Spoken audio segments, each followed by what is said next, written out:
Les amis, bienvenue sur la chaîne de Maximus Le Clément. Nous allons entamer cette deuxième partie de cette saga sur le mondialisme vu à travers les yeux de Jacques Attali. Jacques Attali. Nous disions donc dans le volet numéro 1 que, évidemment, la puce RFID serait introduite dans notre organisme et qu'elle pourrait communiquer des informations, évidemment, sur l'état de santé de notre organisme, à savoir, par exemple, la pression artérielle, le rythme cardiaque, le taux de cholestérol et probablement peut-être ce qu'on aura ingéré et que sais-je encore.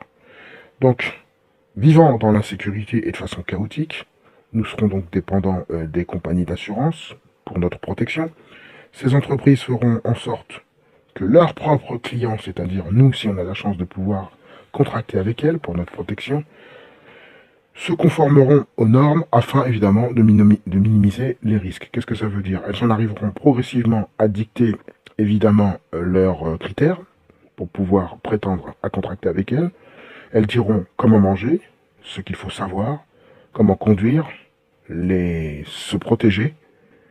Bref, elles auront un droit de regard sur ce qu'on mange, comment on dort, comment on a nos habitudes, pour savoir si ces habitudes sont comment dire, génèrent potentiellement des risques pour nous. Que si ces entreprises acceptent évidemment de nous assurer que notre vie comporte le minimum de risques. Voilà, en gros, c'est ça. Donc ces sociétés, évidemment, seront totalement impitoyables, comme on peut s'en douter. Elles pénaliseront les fumeurs, les buveurs, les obèses, les inaptes au travail, les mal protégés, les agressifs, les insouciants, les rebelles, les maladroits, les distraits, les contestataires, les ignorants, probablement les handicapés, et ceux qui s'exposent systématiquement au risque, les gaspilleurs, et ceux qui seront les plus vulnérables, je pense aux personnes âgées, avec notamment, le cas de Vincent Lambert, seront considérés comme des tares dans notre société, voire peut-être même des maladies, tout comme la dissidence d'ailleurs. La dissidence va rentrer dans le champ d'application des maladies, comme le complotisme, le conspirationnisme, etc. Donc préparez-vous les amis, ça arrive. Hein. Les prisons seront progressivement remplacées par une surveillance à distance d'une personne en résidence surveillée. C'est beau le progrès. Merci Jacques Attali. Et nous allons maintenant entamer la vision de l'immigration par Jacques Attali.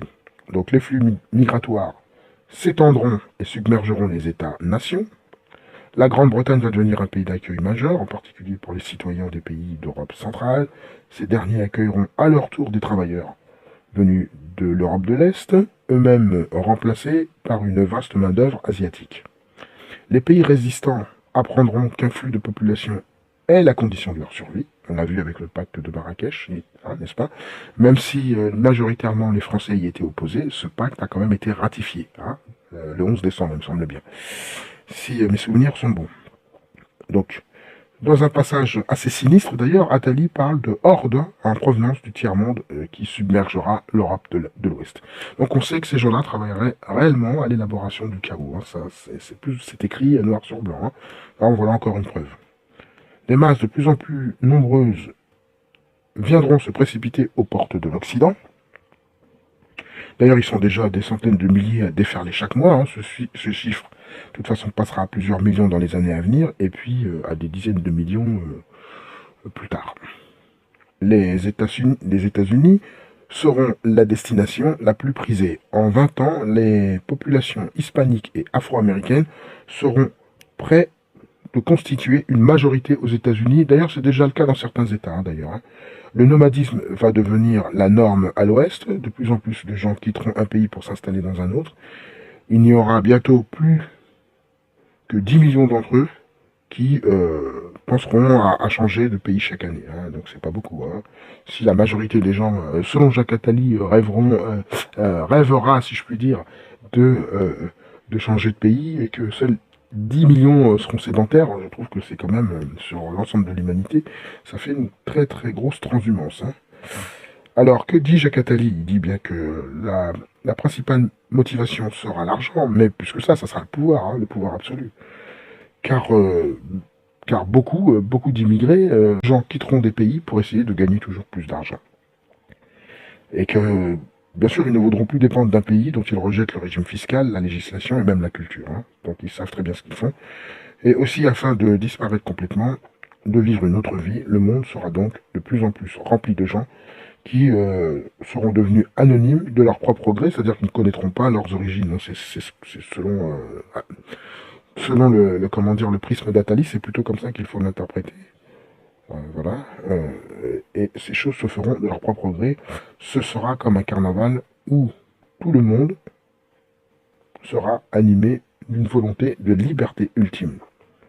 Chacun aura choisi une nouvelle identité, évidemment, qui lui conviendra au mieux.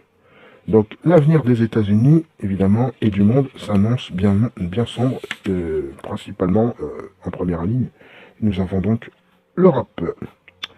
Le dollar restera prédominant au moins jusqu'en 2025, merci de nous le dire, monsieur Attali, quand les bailleurs de fonds étrangers vont commencer à l'abandonner, et que la pyramide du crédit fondée sur la valeur du logement américain va s'effondrer, eh bien, ça sera le grand chaos.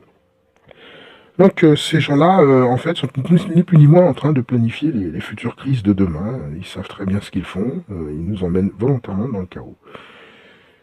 Les États-Unis commenceront alors à se désagréger. La violence et le chaos en sera le résultat.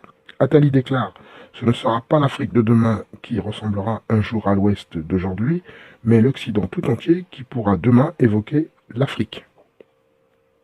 Qu'est-ce qu'on peut conclure à ça? Si ce n'est que l'immigration, c'est quelque chose qui est volontairement voulu et comment dire, et manipulé pour transformer l'Europe de l'Ouest. Donc l'Europe de l'Ouest, mais aussi les États-Unis, enfin tous les pays occidentaux. Les États-Unis devront alors remanier leur gouvernement afin d'en reprendre le contrôle. Ces États-Unis pourraient alors devenir une société sociale démocratique de style scandinave, ou une dictature, et peut-être d'ailleurs même l'une d'abord et l'autre après. Ça ne serait pas la première fois qu'une telle surprise se produit. Le premier leader à avoir appliqué les principes nécessaires pour sortir de la crise et la dernière dépression aura été Mussolini, et le second, Hitler. Roosevelt est seulement arrivé en 3e position, nous dit Jacques Attali. Au fur et à mesure que le chaos et la violence engloutiront le monde, le christianisme et l'islam se renforceront. La région de la ceinture de la Bible aux États-Unis du Sud se mobilisera et pourra dominer la politique américaine. Les États-Unis, toujours selon Jacques Attali, vers 2040, pourraient alors succomber à la tentation théocratique, explicite ou implicite, sous la forme d'un isolationnisme théocratique toujours, dans lequel la démocratie ne serait plus qu'une vaste ombre. Ce mouvement chrétien pourrait être utilisé dans une guerre contre un islam déjà fortement mobilisé, qui affaiblirait sans doute et discréditerait les deux religions. On est en plein scénario d'Albert Pike sur l'affrontement des forces non musulmanes contre l'islam au profit évidemment de l'entité sioniste. Y aurait-il un hasard? Albert Pike et Jacques Attali, bizarrement, sur ce coup-là, un petit peu la même vision des choses. Mais ça n'a rien de bizarre en réalité. Une alliance internationale chrétienne pourrait fort bien former des alliances ici et là avec des pirates laïcs. Je ne sais pas ce que c'est qu'un pirate laïque, il faudrait demander à Jacques Attali de nous expliquer ça, et des trafiquants d'armes, de femmes et de drogue. Donc il est bien conscient que tout ça, ça va générer du trafic d'êtres humains. Cette alliance affrontera de face l'islam, et la lutte sera acharnée. Cette chrétienté voudra bien entendu défendre les chrétiens dans les pays où ils sont minoritaires, comme au Liban, en Syrie, en Irak.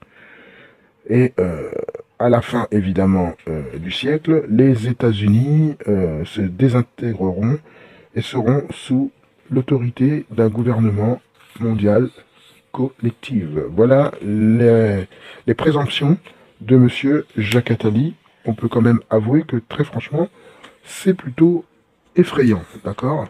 Donc, les amis, pour le moment, je vais arrêter cette vidéo, cette deuxième partie, et je vous dis portez-vous bien, et on se retrouve pour évidemment une troisième partie.